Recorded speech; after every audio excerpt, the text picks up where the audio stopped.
Hello everyone, welcome to our YouTube channel. तो start करेंगे united, जिसमें हम शिक्षा एजेंसियों के साथ संबंध पढ़ने वाले हैं। ये यूनिट सबसे छोटी यूनिट होने वाली है हमारी सीरीज़ की, क्योंकि इसमें कुछ ज़्यादा इंपॉर्टेंट चीज़ें ऐसी है नहीं है जो हमें पढ़ना है, क्योंकि कुछ एजेंसियां हैं शिक्षा से संबंधित जिनके बारे में हम पहले ही बात कर चुके हैं। अब आपके साथ एक सवाल आ रहा होगा कि फिर इनको दोबारा दिया क्यों गया है। इनको दोबारा इसलिए दिया हुआ है कि जो 501 से लेके शायद 505 तक का जो सिलेबस होता है, ये आपका जब आप NIOS से DLED करते हो तो ये फर्स्ट ईयर में आता है। और 506 से लेके 510 तक का जो सिलेबस होता है ये आपका सेकंड ईयर में आता है। तो फर्स्ट ईयर का कुछ पार्ट सेकंड ईयर में एज ए रिवीजन के तौर पे दे दिया जाता है। इसलिए हमें जब हम 506 पढ़ रहे थे, 507 पढ़ रहे हैं, तो हमें कहीं कहीं RT एक्ट देखने को मिल रहा है दोबारा से, सर्व शिक्षा अभियान देखने को मिल रहा है, जिन्हें हम पहले ही पढ़ चुके हैं, लेकिन वो यहाँ पर हमें दोबारा से देखने के लिए मिल जाते हैं। तो ये एक इसका रीज़न है। ठीक है, तो मैं आशा करता हूँ आपने अभी तक सारी वीडियोस देख ली होंगी, पुराने PDF से रिवीजन कर लिया होगा और आप अपनी तैयारी अच्छे तरीके से कर रहे हो। और भी कोई डाउट हो तो उसके लिए आप कमेंट कर ही सकते हैं। एक डिस्कशन ग्रुप ज्वाइन कर लीजिएगा, जहाँ पर हम कुछ लोग डाउट्स भेजते रहते हैं, उसका लिंक आपको डिस्क्रिप्शन में मिल ही जाएगा। शिक्षा एजेंसियों के साथ संबंध क्या है, तो इसके बारे में हम बात करेंगे। ज़्यादा चीज़ें इसमें हाईलाइटेड आपको मिलने नहीं वाली, बहुत ही कम चीज़ें हाईलाइटेड मिलेंगी। तो मैं डायरेक्ट जंप कर जाता हूँ पेज पर कि जहाँ से मुझे पढ़ाना है। बाकी आप चाहो तो इन सबको पढ़ सकते हो। ये एक पॉइंट है जो मुझे लगा इम्पोर्टेंट, जिसके लिए मैंने इसे हाईलाइट कर रखा है।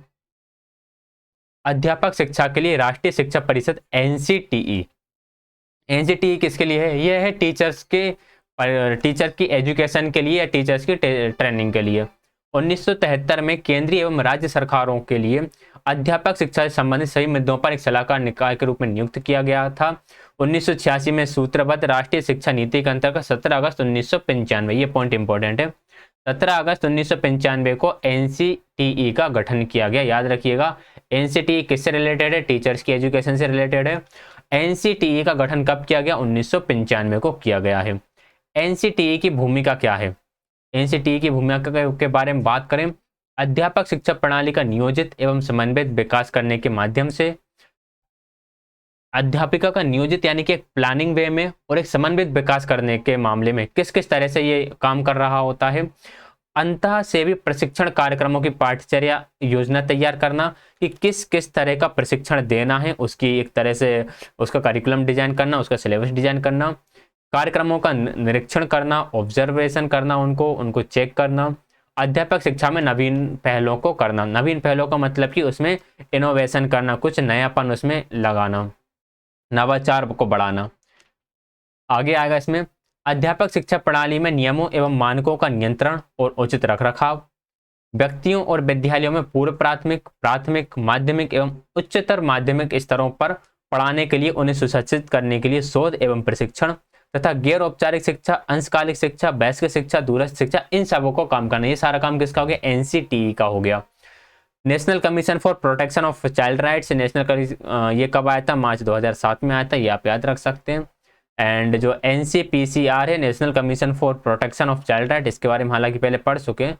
और भी इसके रिलेटेड पॉइंट है कि बच्चों की शिक्षा के अधिकारों का निरीक्षण करना, मुफ्त अनिवार्य शिक्षा की जांच करना, विशेष बच्चों की देखभाल करना, और विद्यालयों को कार्यान्वयन होने के लिए विद्यालय में जो मानदंड हैं निर्धारित किए गए हैं कुछ नॉर्म्स की, यार ये नॉर्म्स होने ही चाहिए तभी आप एक स्कूल चला सकते हो, उन्हें चेक करना, ये सारे इसके काम है। SCERT क्या है? SCERT डाइट, ये सब हम पहले ही पढ़ चुके हैं, शायद 501 वाले में पढ़ा था। तो बस इतना ही इसमें पढ़ना था, कोई ज़्यादा इसमें पढ़ना नहीं था, तो बस यही इतना था इसमें। ये हमारा 508 वाला जो यूनिट है, वो हमारा जो ब्लॉक है वो कंप्लीट हो जाता है। नेक्स्ट हम करेंगे 509, और अब हमारे थोड़े ये वाला जो 507 है इसमें छोटे छोटे रहने वाले हैं, लेकिन ध्यान रखिएगा इसके बाद जो हमारा आएगा 503 वाला, ये हमारा वेरी इंपॉर्टेंट होने वाला है।